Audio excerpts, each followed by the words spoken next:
So, welcome student to the new class of introduction of nonlinear optics and its application. So, today is the lecture number 28 and in the previous lecture we have learned a lot about the birefringence phase matching, which is mainly generated in a crystal. We learn about the crystal symmetry and applying this crystal symmetry, how it is possible to generate the susceptibility matrix or D matrix, how the different element of the D matrix can be figured out by using symmetry operation, that we have also learned. And after having all this information, how we can use this information to find out the physics of second harmonic generation is also been taught to you in the previous classes. So, today we will going to learn a new kind of phase matching, because in our course we plan to cover two different kind of phase matching. The first one was birefringence kind of phase matching, that we have already covered. Today we will going to start a new kind of phase matching called quasi phase matching. So, let us see what we have in quasi phase matching. So, this is the quasi phase matching today's topic. So, we have very briefly described these things to our earlier classes. That in quasi phase matching, what we essentially do, that we will put some kind of periodicity in nonlinearity. So, that means in a crystal we have several parts and these parts is containing the nonlinear coefficient, but this nonlinear coefficient changes its sign in certain distance. So, there is a periodicity and over a period there will be a sign change. So, this periodicity of the structure basically leads to some kind of wave vector. We call this wave vector k. So, using this wave vector we will going to compensate the phase matching term delta k, that is the aim here. So, what we essentially doing, in the previous case we find that propagation constant of two fields, fundamental field and second harmonic field k 1 and k 2, if the quantity k 2 minus 2 k 1 which is equal to delta k is not equal to 0, we will have a non-phase matching condition. So, in order to make delta k equal to 0, we put lot of effort, and in birefringent crystal we find that there is a possibility to do that if I launch my electric field in a specific direction, the fundamental electric field in a specific direction. But here what we will do, we will use some sort of nonlinear medium, and this medium will be arranged in such a way that over a period it should have some kind of periodic structure, and this periodic structure basically leads to some kind of wave vector, and now this additional wave vector basically compensate this delta k. So, this is the concept, and let us recap the thing. So, what was there in our previous lectures was the derivation of the second harmonic field, and there was a coupled equation, and this we considered our main equation or mother equation. The phase mismatch term is sitting here, if you look very carefully, is sitting here. Delta k is our phase mismatch term. Now, because of this delta k, what happened, that when we plot the efficiency, up to this point we have some kind of efficiency, and after that this efficiency go down to 0, and the reason behind that, there is a phase mismatch between the polarization P and the electric field E. The contribution of the polarization term is entered into the system by D, because polarization, if you remember, the polarization was, the nonlinear polarization was 2 epsilon 0 d E square. If I write in a scalar way, this is a nonlinear polarization. When I put this nonlinear polarization into the nonlinear Maxwell's equation, then this nonlinear polarization enter into the system through this value d. The electric field is already there, but there is a phase mismatch between electric field and this d, and as a result the original electric field E and D, this is the fundamental electric field that we have launched, and because of this phase mismatch between P and E, what happened? We have loss of energies here, or the efficiency is going down. So, our aim here is to introduce some process so that this delta k can be compensated. How we can do that? So, one possible way that we can vary this D in such a way that this phase can be nullified. So, D for the so far we consider as a constant means this is not a function of z, but now we consider D as a function of z, and it is periodic function because in the previous structure we find that that was the structure that nonlinearity is changing its sign. So, that means there is a periodicity involved in this structure. So, if I consider this periodicity, then D can be approximately written as a sinusoidal function, and since it has some periodicity, I write it is kz z, where kz is the corresponding wave vector. If the periodicity is lambda, then obviously k and lambda will be related like this. So, this kq is by 2 pi. No, it is 2 pi. So, sorry. So, kq should be 2 pi divided by lambda. This is the relationship between kq and the periodicity lambda at which we have the D. So, let us go to the next slide, maybe it will be clear to you. So, our aim here is to find out some way so that this phase can be compensated. So, that is why I introduce a D in term as a function of D, D as a function of Z, and this is a sinusoidal kind of function. So, once we use the sinusoidal function, we have a periodicity in our hand, and this periodicity is involved with the propagation vector or kq with 2 p by lambda. So, lambda, so this is the plot of D, this is a sine kind of function. So, if I plot these things, we have the structure of the D is this, that means I am changing the value of D. So, if you look very carefully, here the value of D is positive, here the value of D is negative, here again it is positive, negative, positive, negative, and so on. So, that means over a period from here to here, this is the period, we call this period as big lambda. Again we have another period and so on. So, structure wise, if I put this structure, so nonlinearity is changing like this is negative, this is positive, this is negative, this is positive, and so on. We will show this structure once again. This is just roughly showing how these things are related, but here we should note that here this function is not a step like of function, which is a sinusoidal function.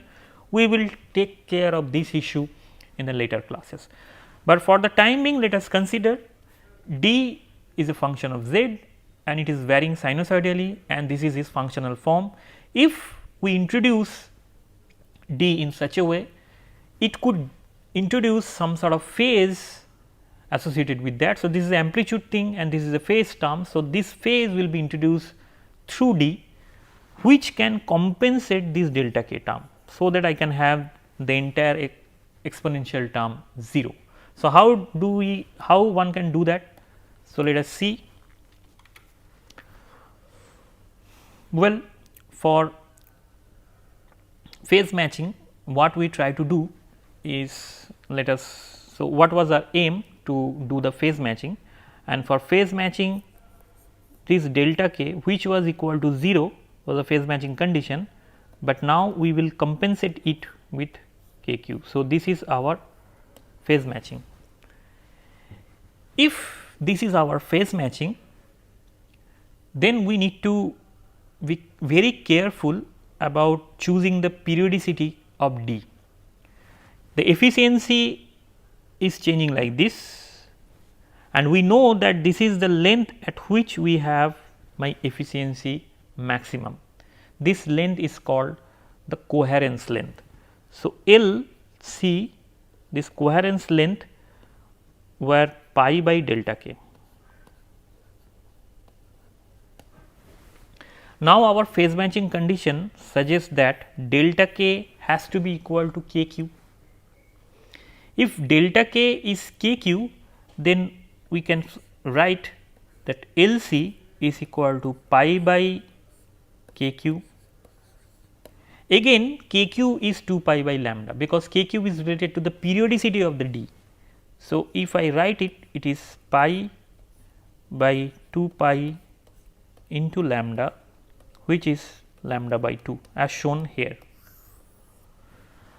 So, this is the relationship between the periodicity of the efficiency and the periodicity of the d that we are proposing. If I compare, we will find a very interesting correlation between these two, that whenever we have a change of phase, the d will produce a additional phase, so that this will be compensated and this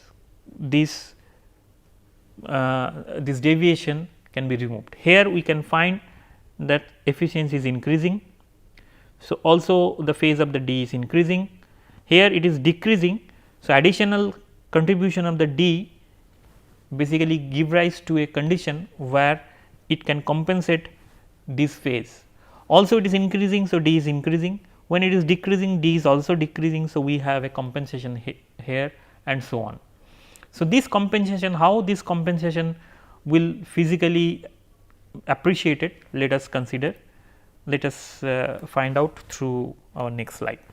So, the mathematics is straightforward. So, the d is now a function of z and represented as d2 sin k z. So, our mother equation was I dz Cn2 E1. So, this is the second harmonic equation of second harmonic generation. So, what we will do is that we are just replace this d with this one, which we have done here. Once we do that, then in order to find out the phase, we can write this sine term into e to the power I k z minus e to the power minus of I k z divided by 2 I. This is just I write the sine term in terms of e, so that I can combine these things with this.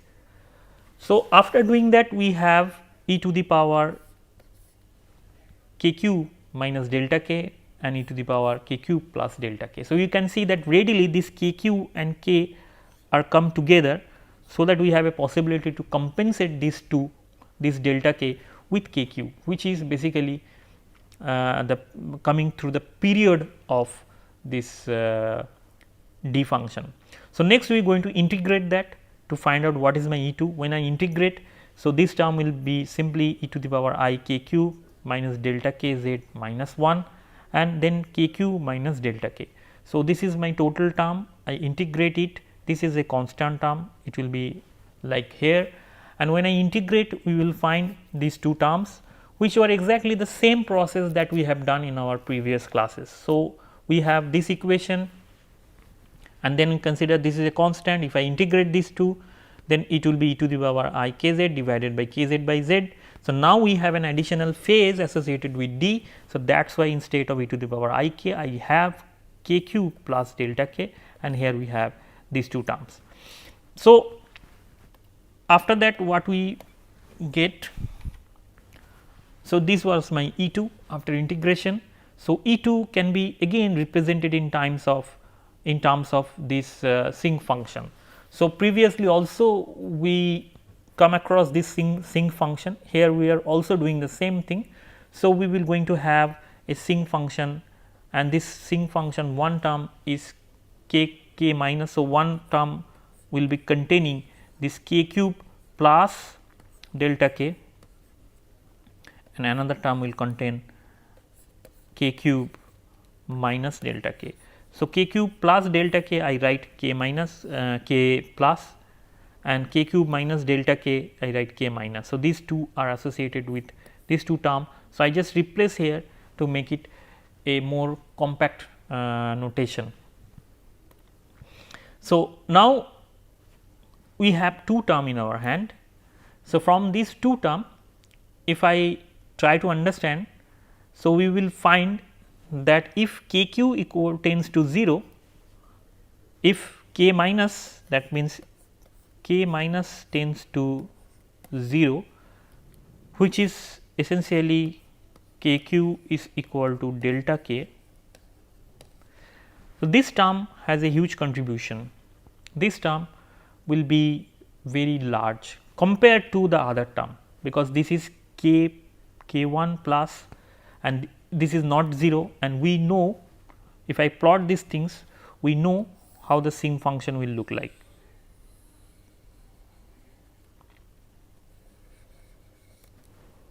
So, if I now put this, this is k q minus delta k, which is now 0.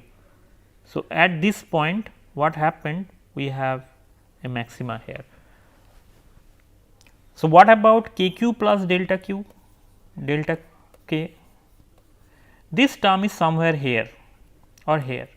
So, we find that the contribution of this portion is very much small compared to the portion where we have k q minus delta k term.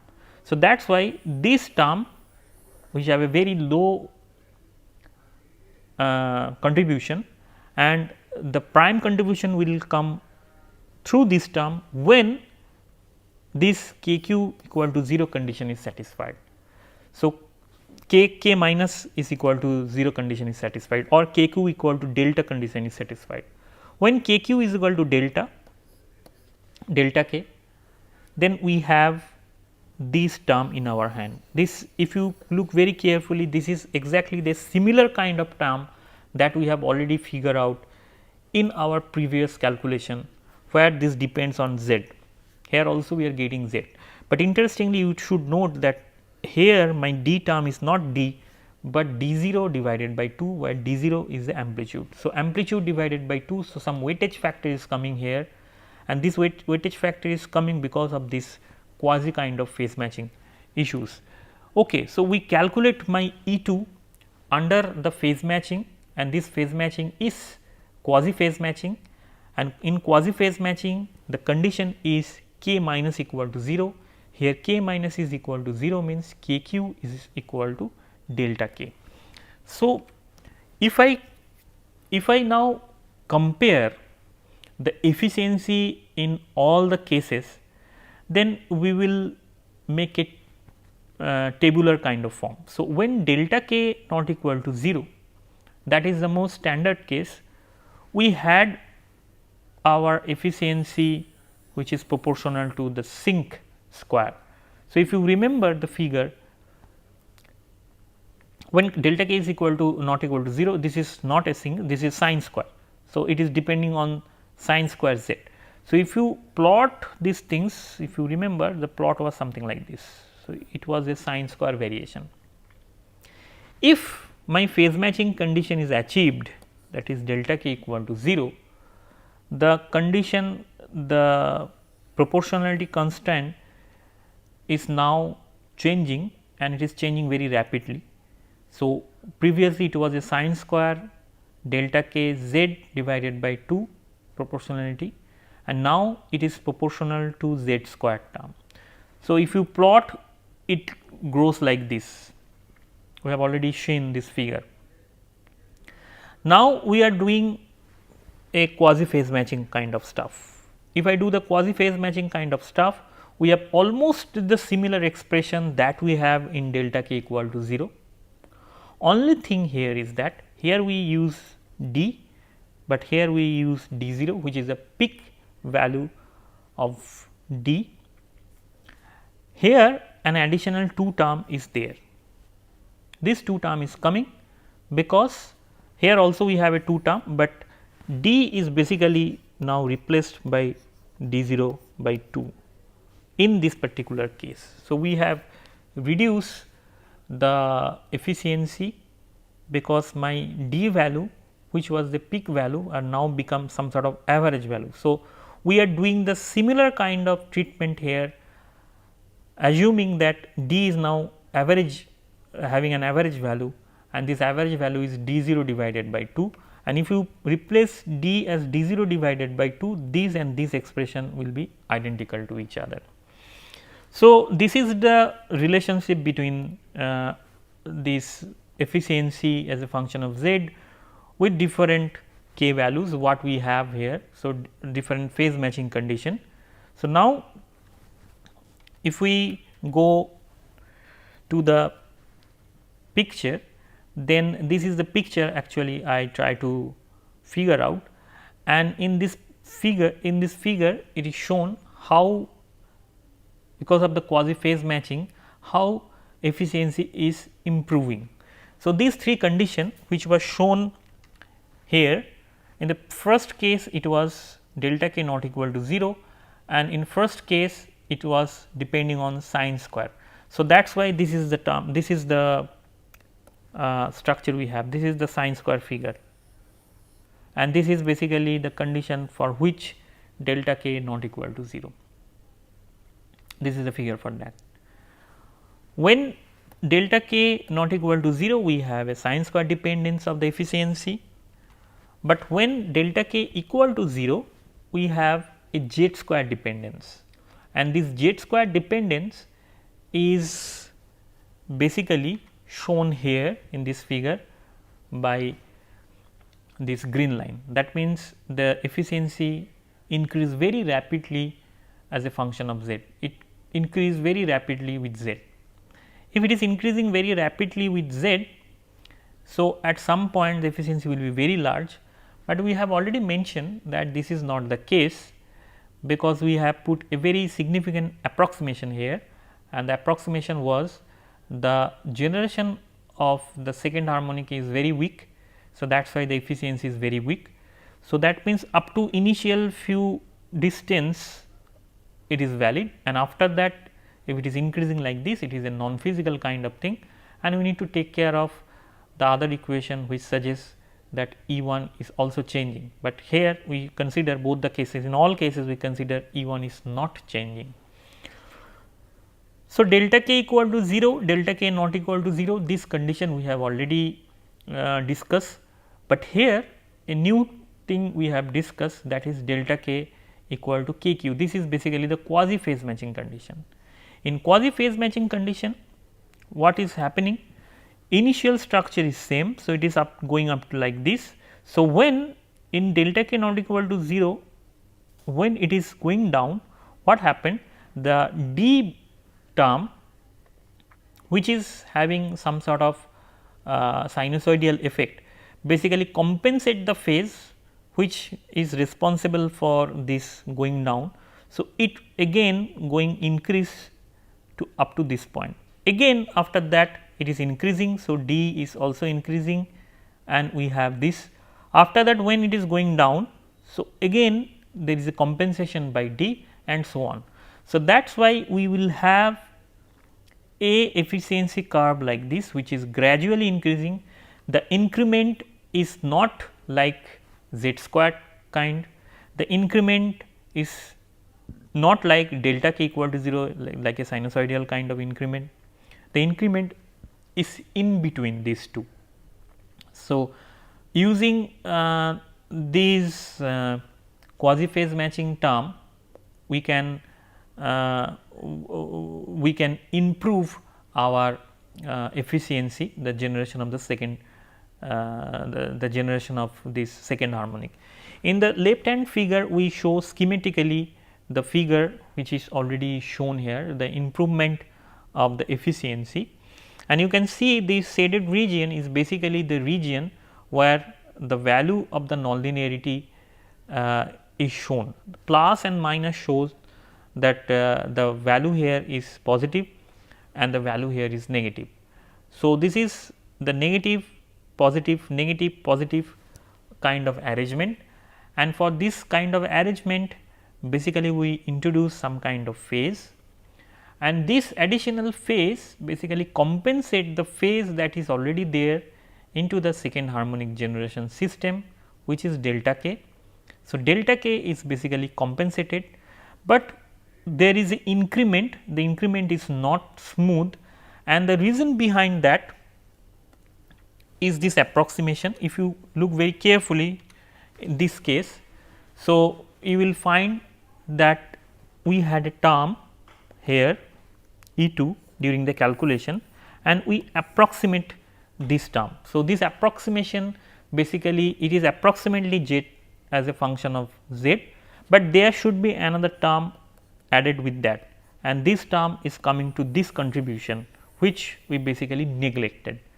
So, if we not neglect this term, then that will be the actual case, and in actual case we find that the improvement of this efficiency or the efficiency curve will be something like this. It will be not exactly the z square increment, it will be in between something.